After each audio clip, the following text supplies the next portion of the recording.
estou aqui para ser amado e te amar, te olhar nos olhos e deixar-me apaixonar diante de ti. Vou me render ao teu amor e confessar minhas fraquezas. Sou pecador, também estou aqui para pedir perdão, pelas almas que ainda não buscam teu coração. Te amar por quem não te ama, te adorar por quem não te adora, esperar por quem não espera em ti. Pelos que não creem, eu estou aqui. Te amar por quem não te ama, te amar por quem não te ama, te adorar por quem não te adora, esperar por quem não espera em ti. Pelos que não creem, eu estou aqui. Te amar vocês, te amar por quem não te ama, te adorar por quem não te adora, esperar por quem não espera em ti. Pelos que não creem, eu estou aqui. Mais uma vez, meditando nas palavras. Te amar por quem não te ama, te adorar por quem não te adora, esperar por quem não espera em ti. Pelos que não creem, eu estou aqui.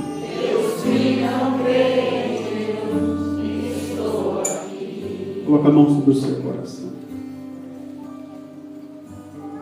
E agora cante apenas com a tua mente, não com a tua boca.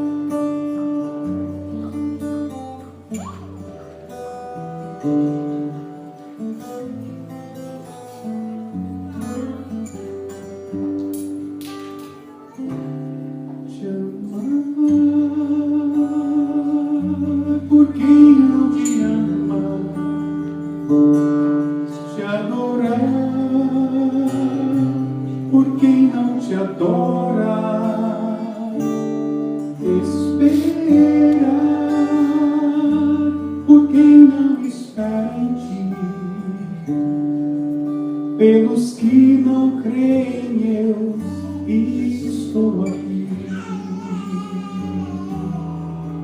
Pelos que não creem, eu estou aqui. Pelos que não creem, eu estou aqui. Consagrando esta tarde ao coração de Jesus. Ó sangue e água, que jorraste do coração de Jesus, como fonte de misericórdia para nós, eu confio em vós. Deus Santo, Deus Forte, Deus Imortal, tende piedade de nós e do mundo inteiro. Deus Santo, Deus Forte, Deus Imortal, tende piedade de nós e do mundo inteiro. Deus Santo, Deus Forte, Deus Imortal, tende piedade de nós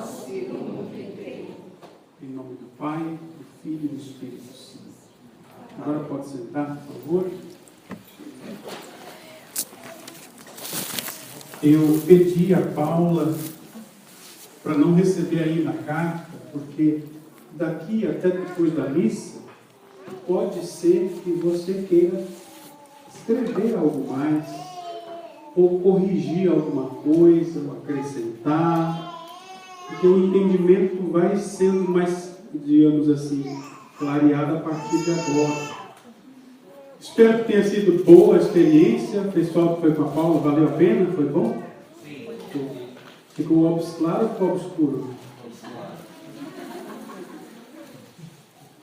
Aqui também, pelo menos a impressão que eu tive foi muito positiva no nosso momento aqui. Nós fizemos uma avaliação de como foi o ano.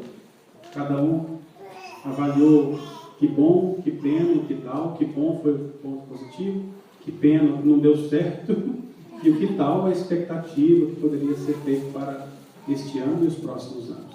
E eu vi que foi muito rico. Eu quero agora fazer uma pequena introdução, talvez só uma noção, deixa eu ver o horário aqui, uma noção geral do que é a devoção ao coração de Jesus, porque tudo que nós estamos fazendo aqui é por causa dele, por causa do coração dele, por causa das promessas do coração dele.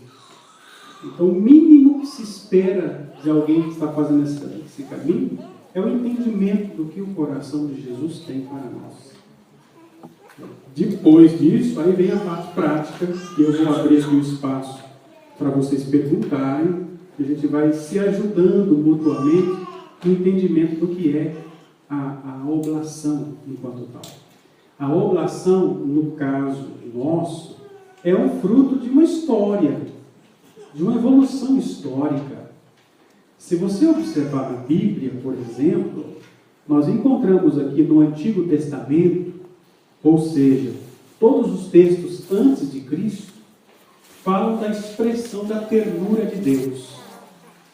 Por exemplo, se você pegar o texto que conta do Êxodo, que conta a história de Moisés, Moisés é enviado por Deus para libertar o povo.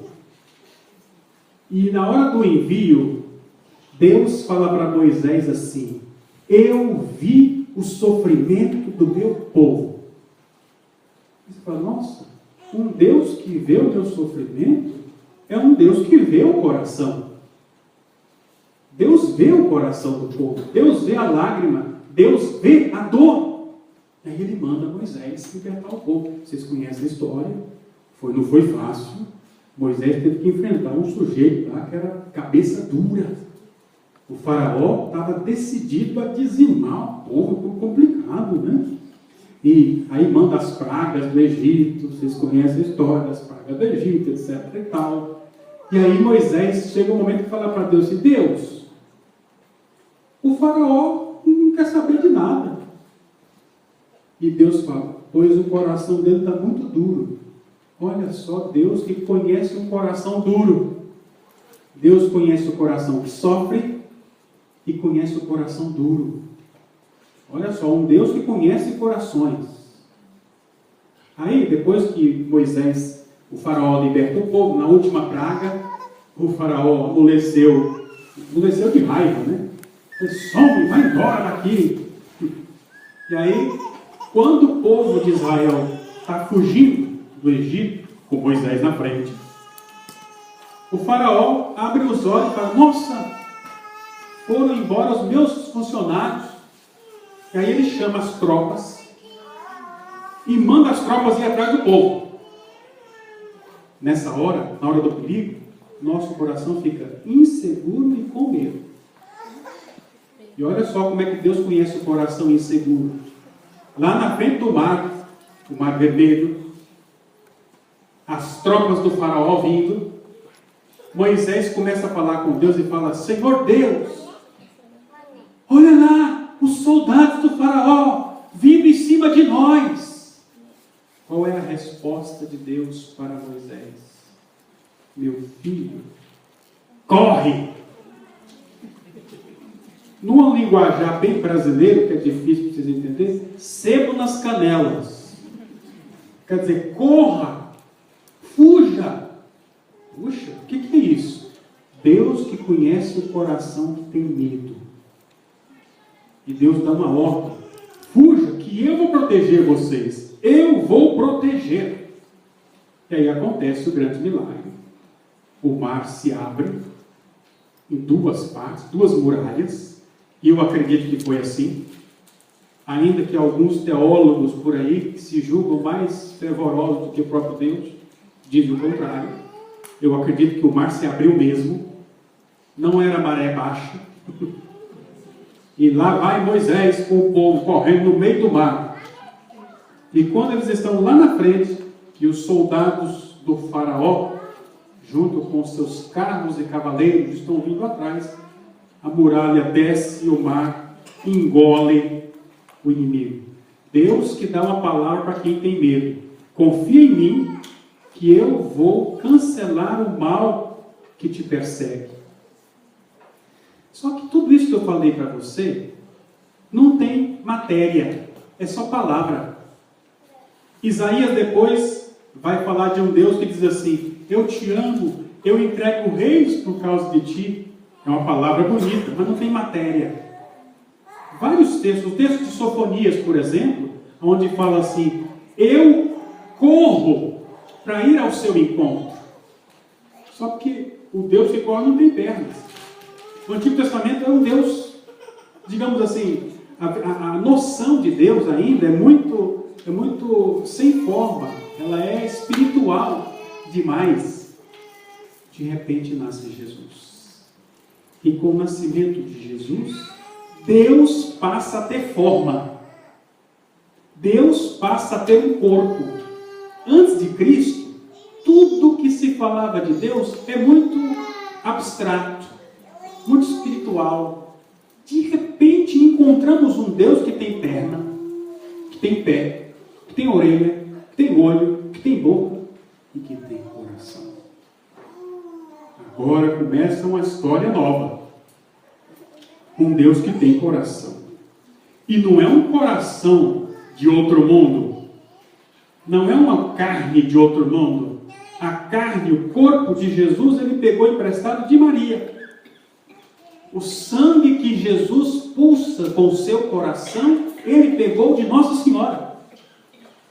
Então o DNA de Jesus traz Maria como contribuição humana. A parte humana veio de Maria sem a participação humana de José, sexualmente falando.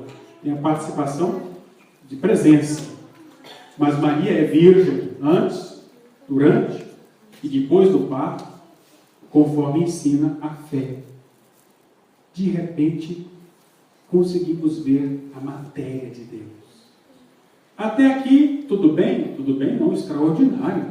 Isso é extraordinário. E durante a vida de Jesus, no Evangelho, ele começa a falar dele. A gente começa a perceber alguns sinais dele. Por exemplo, ele tinha 12 anos. Maria e José levam Jesus no templo, para apresentá-lo ao templo. E ele fica tão à vontade, mas tão à vontade, que ele se esquece de Maria e José, e Maria e José também esquece dele.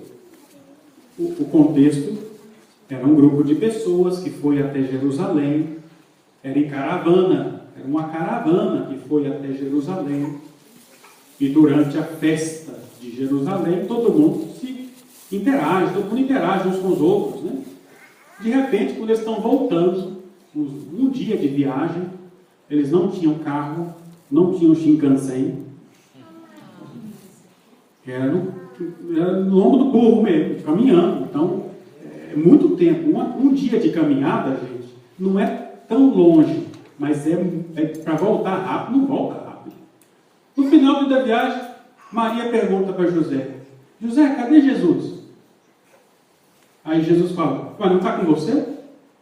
Não. Aqui, se fosse alguns casais que eu conheço, já começava a briga, né? Alguns casais que eu conheço aqui já estava pronto, já o inferno. Você não é mulher, tem que cuidar do seu filho. Você é meu pai, pai tem que olhar. Ia ser uma briga dos diabos. Mas José e Maria, olha só a maturidade. Deus escolheu uma família especial, né? O que eles fazem? Juntos voltam. Enquanto alguns casais brigam para separar, eles juntos voltam. E quando encontram Jesus no templo, diz a palavra que Jesus estava no templo com quem?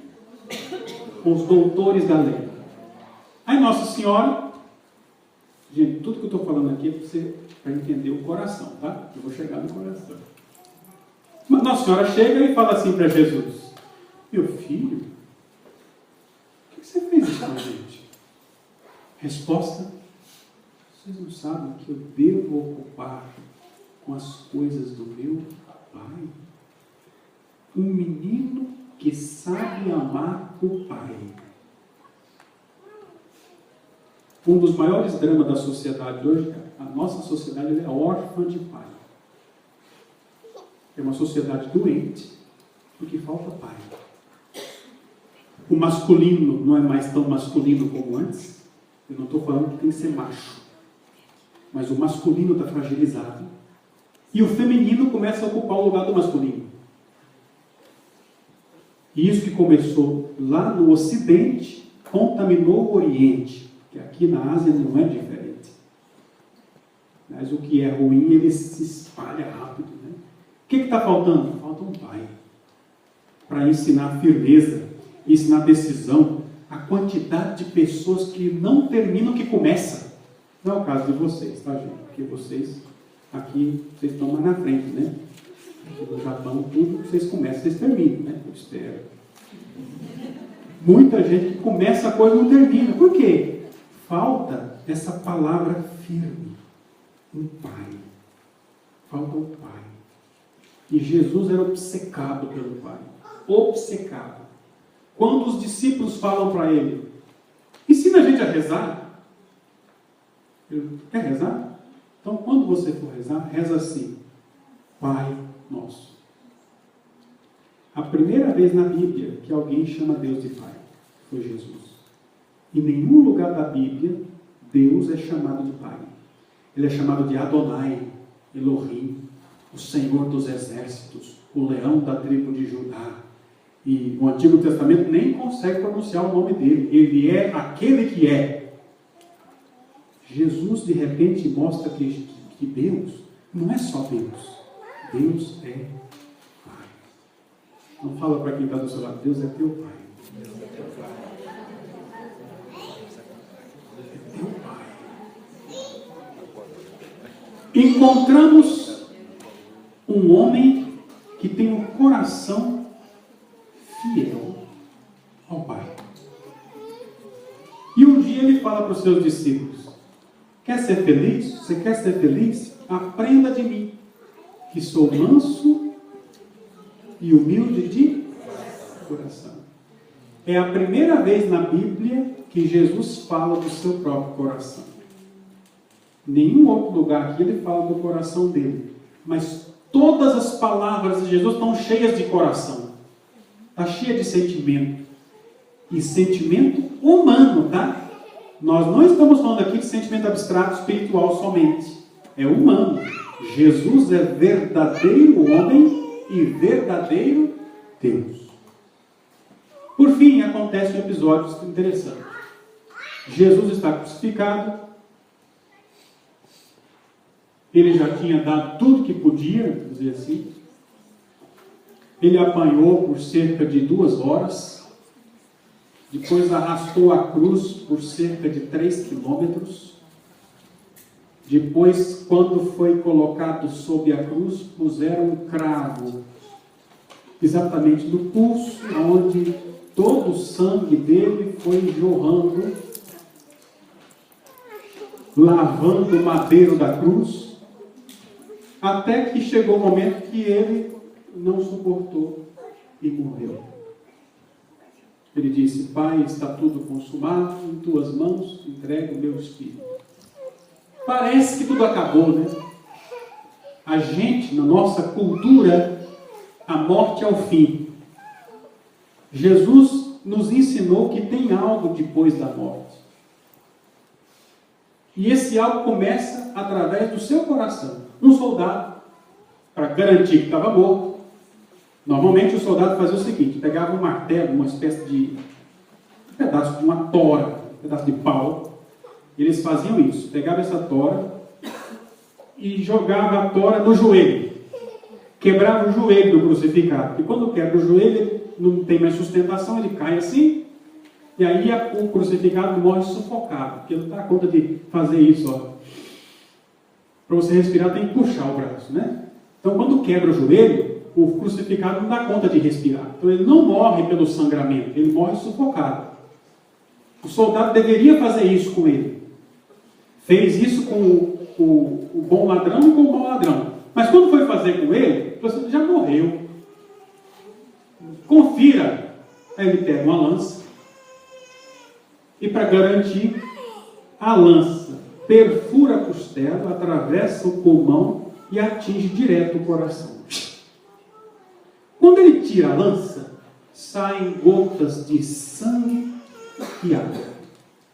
Até aqui, um médico legista vai falar assim: a água estava em torno do pulmão e o sangue estava no coração. Vai dar uma explicação um pouco científica do corpo do defunto. Só que tem um episódio. Atenção. Quando o soldado tira a lança, o sangue e a água que jorra espirra no soldado. O soldado que é pagão, né? Os soldados que pertenciam ao Império Romano eram pagãos.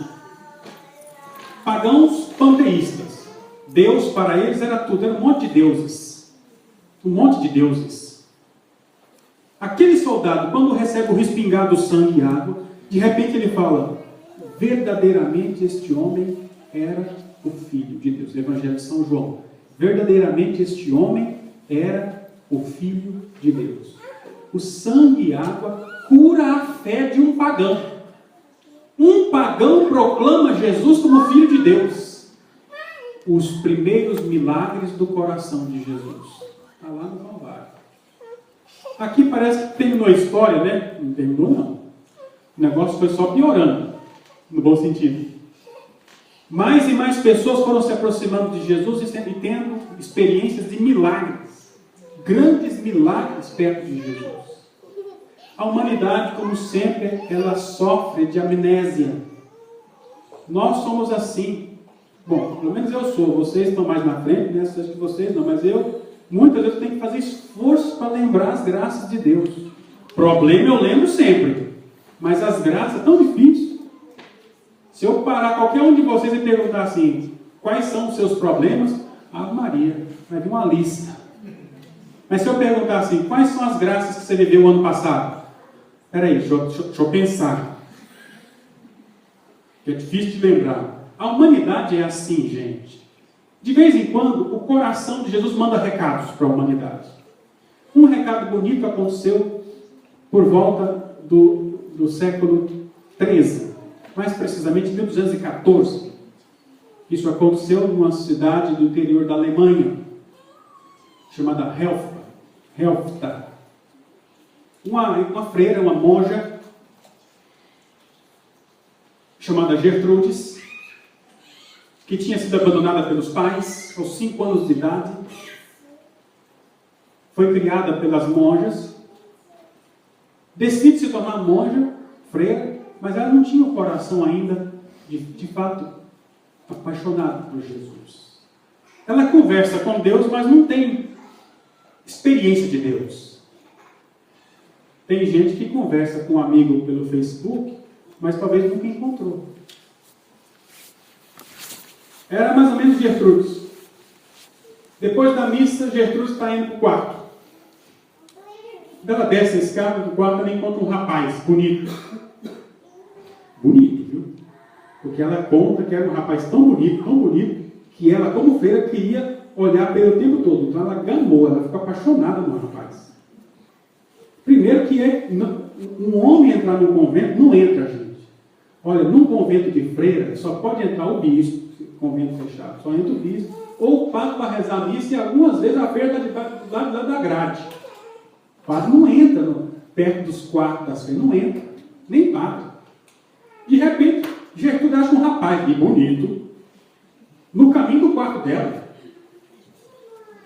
E o rapaz estende a mão e ela na hora estende a mão também. O rapaz seduziu aquela freira. Ela ficou assim. Ela que escreve isso, eu não estou aumentando nem judiando dela, tadinha. Santa Gertrude que reza por mim. Mas, ela colocou no diário, era um rapaz tão lindo, que eu, se não fosse freira, queria olhar para ele o tempo todo. Ela escreveu desse jeito. Então era um cara sarado, era um cara imperão, sabe? Num primeiro momento, ela pensa que é um rapaz comum, mas quando esse rapaz pega na mão de Gertrude e traz a mão dela perto de si, ela vê a chaga. Gertrude vê a chaga, aí ela assusta e percebe que não é um rapaz qualquer, é Jesus. E Jesus pega a Gertrude e começa a passear pelo convento e começa a conversar com ela. Então ele faz um pacto com Gertrude, ele fala assim: faz o seguinte, me dê o seu coração que eu te dou o meu. Me puseste uma brasa no peito e uma flecha na alma. Essa flecha na alma é o coração dele.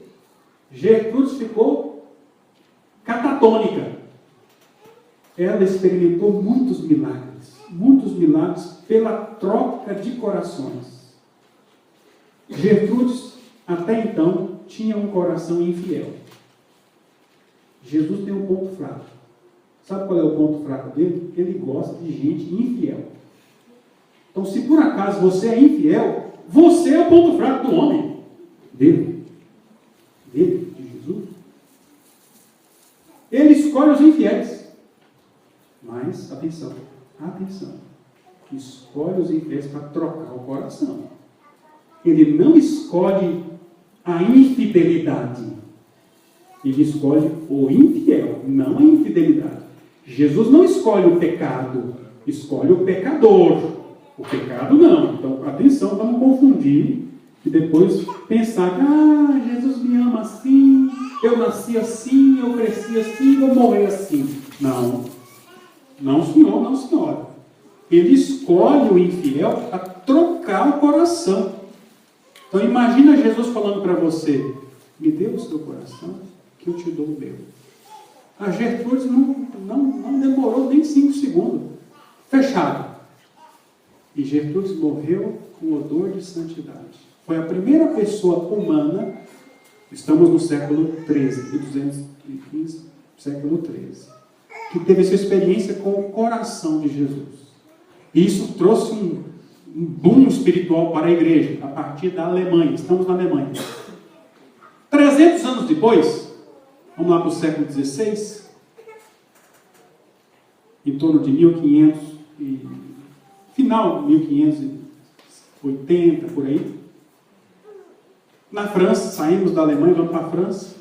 Uma outra irmã tem uma visão. Ela estava na capela rezando, tem uma visão de um homem com os braços abertos e com um fogo saindo do peito. Essa freira se chama Margarida Maria Alacoque. Jesus apresenta-se para Margarida e fala assim: este é o coração que tanto sofre pelos homens, que tanto ama os homens, mas só recebe dos homens ingratidão e humilhação. O que Margarida fala? Jesus, deixa eu consolar o seu coração. Já que os homens não te amam, já que os homens te rejeitam, deixa eu consolar o seu coração. E Jesus começa a ensinar Margarida a consolar o coração dele. Tem até um momento que Margarida é um pouco mais para frente, porque é um pouco exagerada. Ela fala assim: não, eu quero então adorar o Senhor a noite inteira. Ela se coloca de joelhos na noite de quinta-feira e fica com os braços abertos diante do sacrário. E ela querendo oferecer o sacrifício de ficar a noite toda de joelhos com os braços abertos. Jesus aparece para ela e fala: não, baixa o braço, descansa, você não precisa fazer isso tudo. Jesus quer o coração. não quer dor da gente. Ele não quer, digamos assim, um massacre da nossa própria humanidade. Ele quer o nosso coração.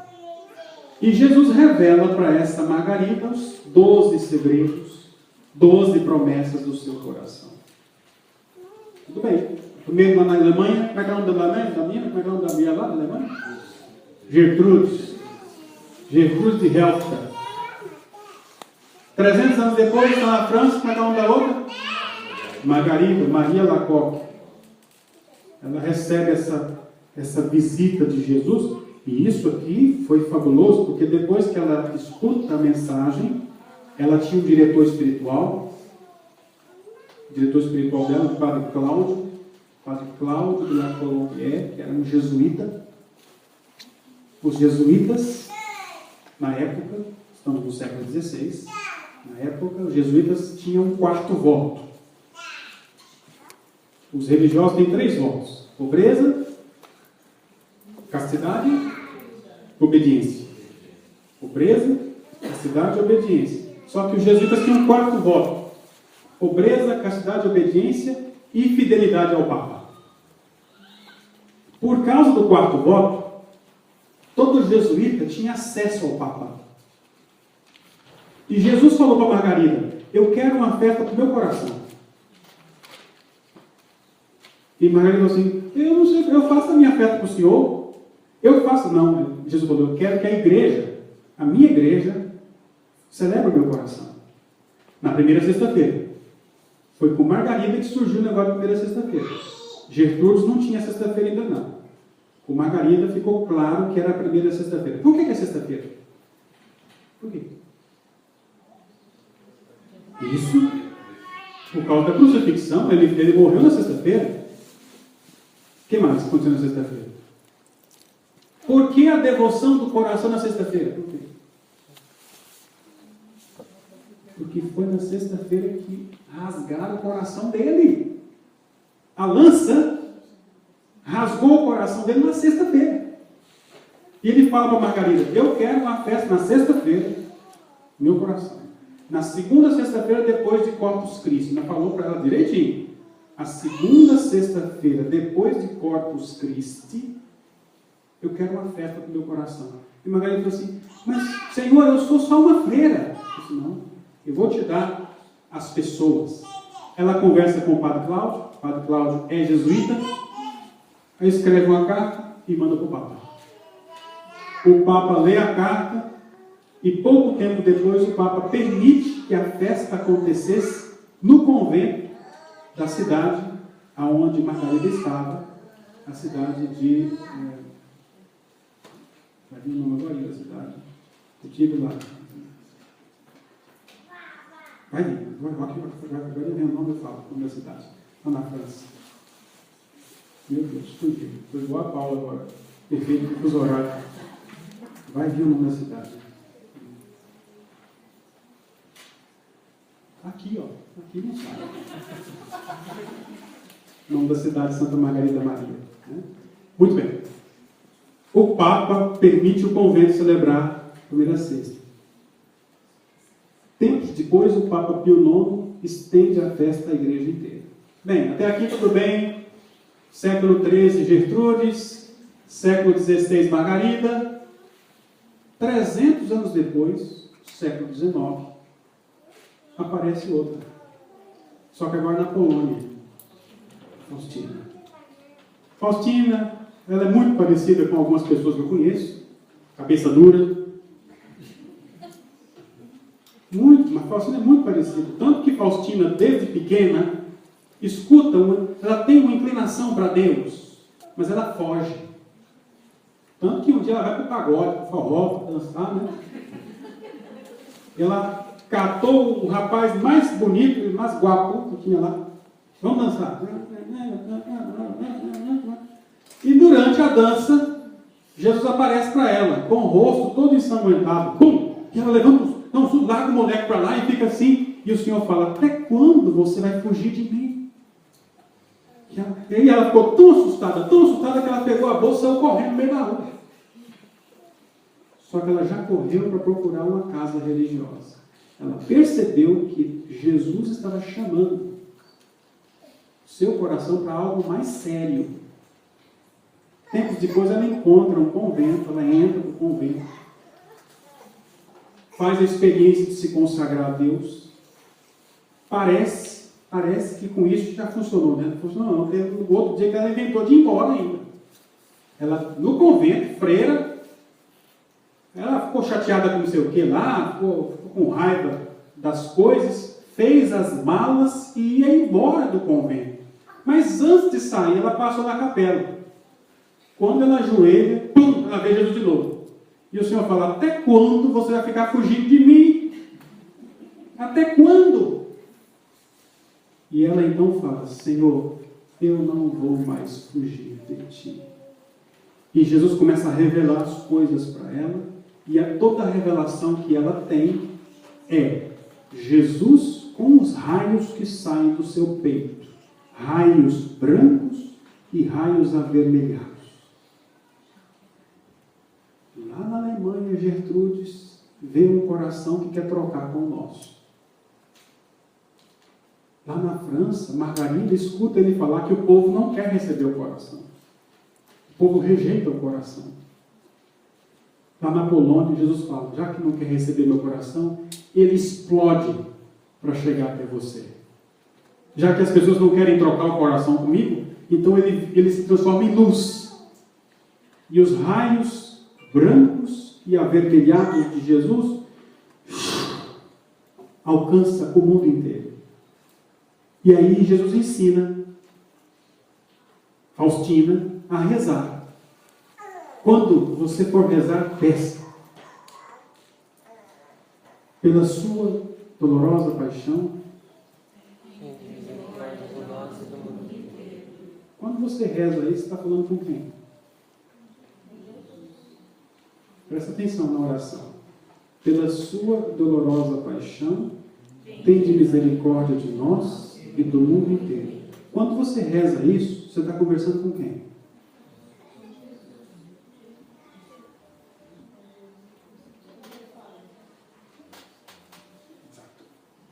Não é com Jesus. Estão falando com Deus Pai. Na língua portuguesa, o sua é o objeto indireto. Então diz respeito a uma pessoa acima. Não é objeto direto. O objeto direto seria tua. O objeto indireto é sua. Então quando nós rezamos pela sua dolorosa paixão. Não é pela vossa, tá? Tem gente no Brasil que reza pela vossa dolorosa paixão. Está errado. Porque no original em polonês, porque Nosso Senhor falou em alemão com Gertrudes, em francês com Margarida e em polonês com Faustina. Se você não gosta disso, você vai aparecer com a galera em japonês. Língua não é um problema para Jesus. Só que Faustina escuta Jesus ensinar em polonês, que é a língua dela. É a língua dela. E na língua dela, traduzindo para o português, é pela sua, não pela vossa. É pela sua e não pela tua. Pela sua dolorosa paixão. Nós estamos falando aqui, estamos conversando com Deus Pai. Estamos falando, faz de conta que aqui está Deus Pai.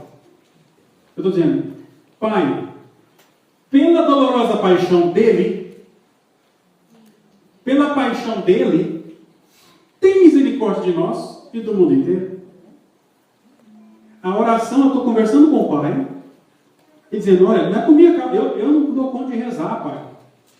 Eu sou pecador. Pai, pela paixão dele, que foi uma paixão doída, pela sua dolorosa paixão, tu que és Deus, tem de misericórdia de mim e do mundo inteiro. Lembra que eu falei no começo que Jesus era obcecado por quem? Pelo Pai. E no século XVI ele ensina a humanidade a falar com o Pai de novo. O Pai. O Pai. Achou a cidade aí?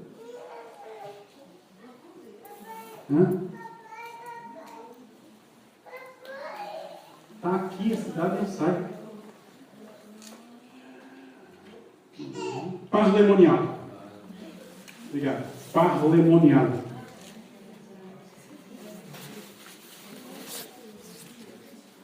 Eu tive a graça de visitar Parlemonial de conhecer bem de perto essa devoção. Bem, nós estamos aí, falamos de Gertrude na Alemanha, falamos de Margarida na França e falamos de Faustina na Polônia. Até aqui tudo bem? Tudo bem nada, negócio que não parou não. Não parou. Aqui as coisas que Jesus fala se multiplicam com o tempo. Tempos mais tarde, estamos aí no ano 2000, surge no Brasil uma comunidade dedicada ao coração de Jesus. Comunidade de Coração Fiel. A comunidade de Coração Fiel, ela não tem esse nome porque as pessoas que estão na comunidade são fiéis. Ao contrário. Ela tem esse nome porque está cheio de gente infiel querendo ser fiel. Então, quando você fala, a comunidade de coração fiel, todo mundo que tem coração fiel, todo mundo está querendo ter coração fiel. Mas como é que faz para ter um coração fiel? Eu tenho que fazer uma troca. Jesus, recebe o meu coração e me dê o seu. Põe o seu coração aqui. Porque a única forma de eu ser fiel é tendo o seu coração. Porque o meu... Me lembro da história de um seminarista que estava tendo muita provação por causa das tentações carnais. E ele foi procurar um monge que tinha seus 70 anos de idade, mais de 70. Aí o seminarista falou assim, por favor, me ajuda, que eu estou passando muita dificuldade. Fala para mim. Essa tentação terrível vai passar? Aí o monge falou assim, vou te contar o meu segredo. Aí você me escutou dizendo, qual que é o seu segredo? Aí ele pegou um crucifixo que ele tem no quarto e falou assim, toda noite, quando eu vou dormir, eu falo para Jesus, Jesus, me segura, senão eu vou te trair. Me segura, senão eu te passo a perna. O segredo para ser fiel é estar perto de quem é fiel. Quem é aí? Ah, tem que gravar, né? Está gravando.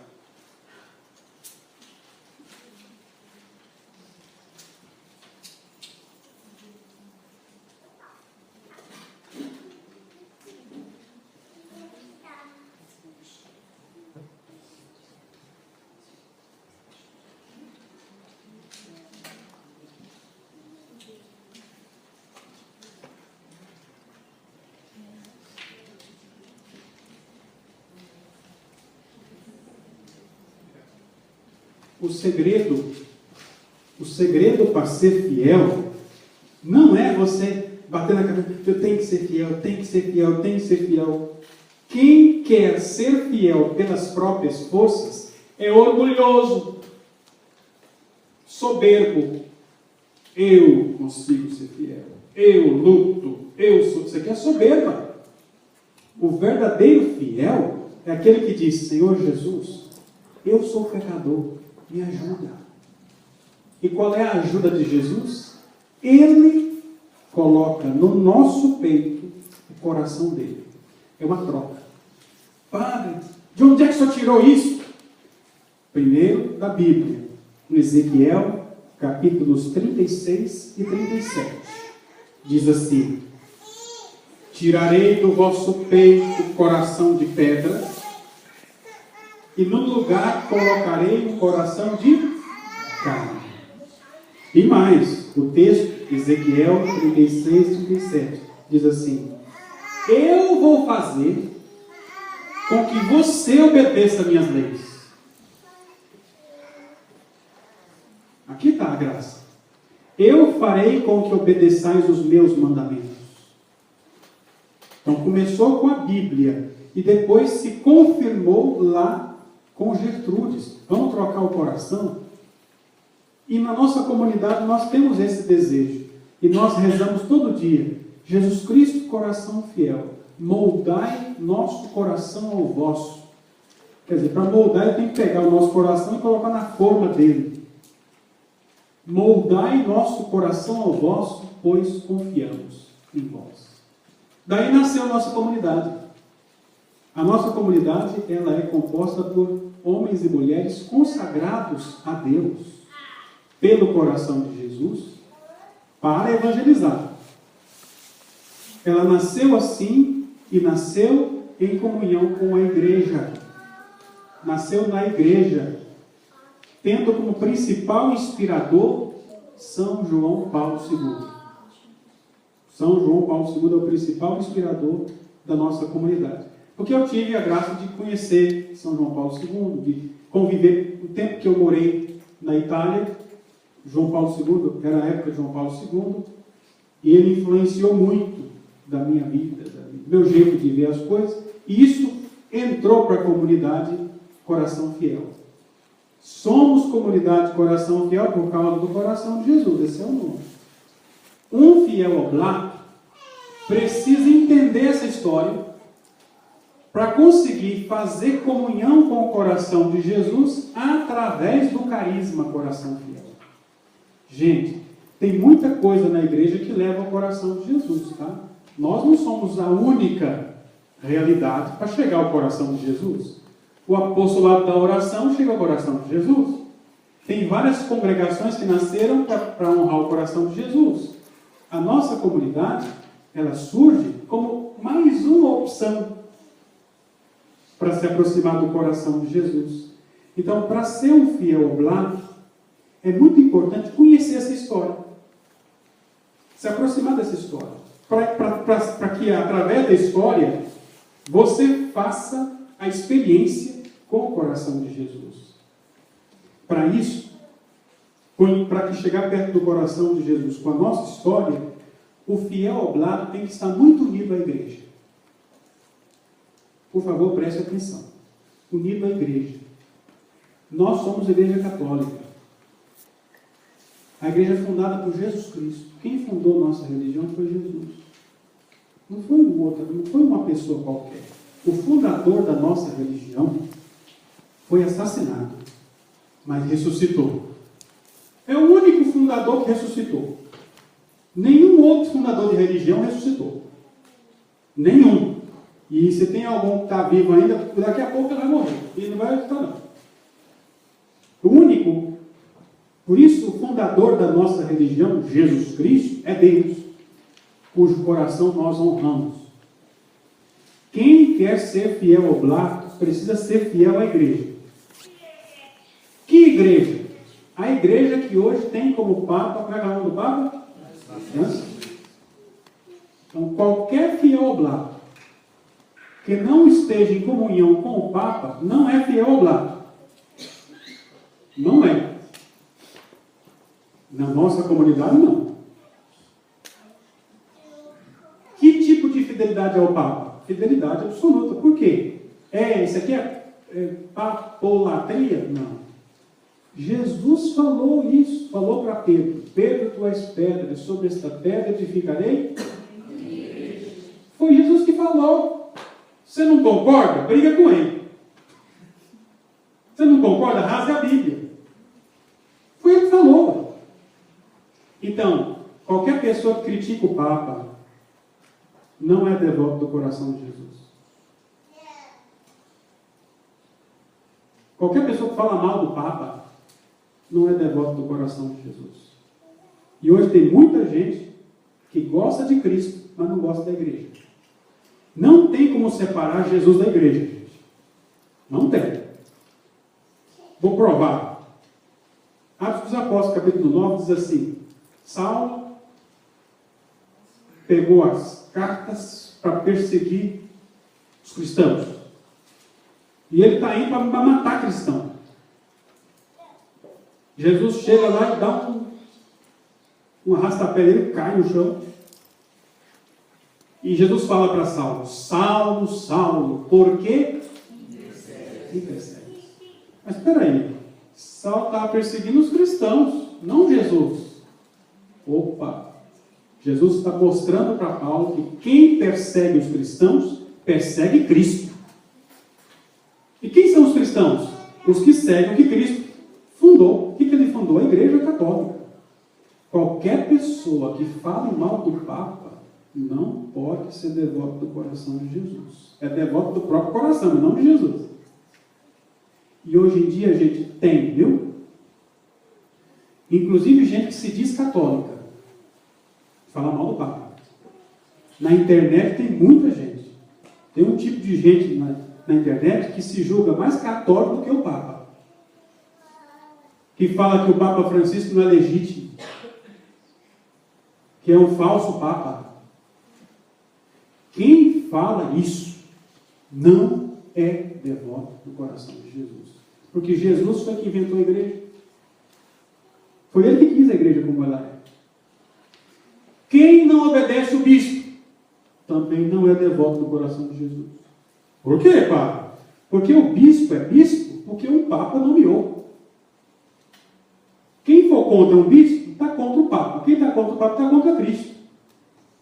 Ai, padre, eu não quero ser puxa-saco de padre, não. Não se trata de ser puxa-saco, é questão de fé aqui. Aqui é fé. Então o bispo deu uma palavra e o fiel não acolhe, critica, fala mal, coloca no Facebook coisas contra o Papa, contra o bispo, não é devoto do coração de Jesus. Se brincar, nem é a igreja. Jesus um dia disse: um reino dividido em si mesmo não pode subsistir. Quem critica e desobedece o pároco, o padre, não pode ser devoto do coração de Jesus. Padre? É isso mesmo. Mas o padre é um pecador, irmão. Todo mundo é pecador aqui. Quem aqui achar que não é pecador, vamos tirar a imagem aqui de Jesus, colocar ali deitado. Todo mundo é pecador, começando por mim. Mas o padre tem uma autoridade que deram para ele. Mas e se o padre estiver errado? Meu irmão, o padre depois vai prestar conta para Deus. E não queira nem saber como é que é o inferno de padre, viu? O inferno de padre é bem mais quente do que o inferno de leigo. Deus me livre e guarda, eu não quero ir para lá. Alguém que fala que é devoto do coração de Jesus, mas enfrenta o padre. Maltrata o padre. Diz o que o bispo diz. E até posta na internet coisas contra o Papa. Não é devoto do coração de Jesus e não serve para ser fiel ao lado. Não serve. Eu tenho que falar com toda a clareza para vocês, porque agora, hoje em dia, está surgindo uma turma de gente aí, especialmente na internet, que está falando mal da igreja. E se a gente quer de fato estar em comunhão com o Cristo que eu falei, o Cristo que nasceu de Belém, em Belém, o Cristo que fez toda essa história que eu contei com vocês, esse Cristo fundou a igreja. Mexe com a igreja, você está mexendo com Cristo. Mas a igreja está cheia de pecador, tá mesmo, tem eu, tem você. Por isso que ele é pecador. Ah, mas o Papa está errado. Tem coisas que o Papa erra, mas tem coisas que ele não erra, segundo a nossa fé. Em matéria de fé e moral, o Papa não erra. As outras coisas ele pode errar. Ele pode errar. Mas em fé e moral, não. Quando um Papa, por exemplo, diz que João Paulo II é santo, ele não erra, porque ele está assistido pelo Espírito Santo. Mas quando o Papa diz, por exemplo, que ele tem que comprar o sapato dele, ele pode estar errado. E comprar o sapato não é matéria de fé. Mas declarar alguém santo é matéria de fé. Então tem duas coisas que quando o Papa faz, o Papa não erra. O resto, ele pode errar, não quer dizer que está errado. Mas vamos falar francamente aqui com vocês. Eu sou o Papa. Vamos supor que eu cometi um erro. Vamos supor que eu matei uma pessoa. Eu cometi um pecado grave. Matei a pessoa. O pecado é meu, tá? O que isso altera a sua fé? Nada. Se isso alterar a sua fé é muito fraca. Sua fé está apoiada no ser humano. A nossa fé não pode estar apoiada em homens. Em Deus. Só que Deus criou uma igreja feita de homens. Então, eu, por causa de Deus, eu me submeto aos homens. Mas não por causa dos homens. Hoje é esse Papa, amanhã é outro. Hoje é o Papa Francisco, amanhã pode ser o Papa Baltazar, amanhã pode ser o Papa sei lá das quantas. Os papas mudam, Deus é o mesmo. O fiel ao coração de Jesus tem que ser fiel ao Papa, aos bispos e ao Papa. Quando fala de ser fiel ao Papa, não é ficar falando assim, eu amo o Papa, viva o Papa. Não. Não é isso. Ah, eu gosto do Papa, vou escrever no Facebook, eu amo o Papa. Não é para isso. Quando eu falo de ser fiel ao Papa, é ser fiel à doutrina da igreja. A igreja tem uma doutrina, gente. Então eu preciso estudar a doutrina da igreja. Como? Catecismo, estudar o catecismo. O catecismo da Igreja Católica explica o que é a igreja. As dúvidas que a gente tem sobre a doutrina, perguntar padre, bispo, para saber como é que é isso aqui. O fiel oblato precisa ter inserção na paróquia. Tem situações e situações, né? Que aqui no Japão é delicado a questão do trabalho pastoral, porque são pastorais diferentes. Mas o fiel oblato precisa ter alguma atividade na sua paróquia. Ele não pode ser uma abelha voadora. Está aqui nessa missa, amanhã vai para outra igreja, vai para outra missa, e não cria um vínculo local. O fiel oblato precisa de um vínculo local. Para quê? Para que seja concreta a sua devoção ao coração de Jesus. Outra coisa que o fiel oblato tem que ter, tem que dar testemunho. É fiel oblato, mas não dá testemunho. É pessoa que não reza, pessoa que fica criando brigas. Pessoa que tem um estupim curto. Né? Você pode até brigar, mas pede perdão depois. Né? Se você briga, depois você pede perdão. Dá o testemunho. Pode ser fiel oblato quem casou e separou? Pode. Porque a separação não te exclui da igreja. Você não pode confessar e comungar. Mas você pode receber a bênção. Você pode ouvir a palavra. Por isso que até criança pode fazer oblação. Desde que a criança entenda o que está fazendo, pode fazer oblação. Até uma pessoa que está paraplégica, ela pode fazer uma oblação. Ela vai oferecer o seu sacrifício, a sua dor ao coração de Jesus. Pode. Mãe solteira? Pode? Pode. Pai solteiro? Errado? Pode. Para crescer na fé e no amor ao Sagrado Coração de Jesus. Bem, era isso que eu ia falar. Eu quero dar agora uns 10 minutinhos para ir ao banheiro, esticar um pouco a perna, pintar um pouco o sono. E depois a gente volta para vocês fazerem as perguntas. E eu vou responder. Aí depois dessa série de perguntas a gente reza a missa. Pode ser? Glória ao Pai, ao Filho e ao Espírito Santo. Então, 10 minutinhos para a gente ir ao banheiro, esticar um pouco.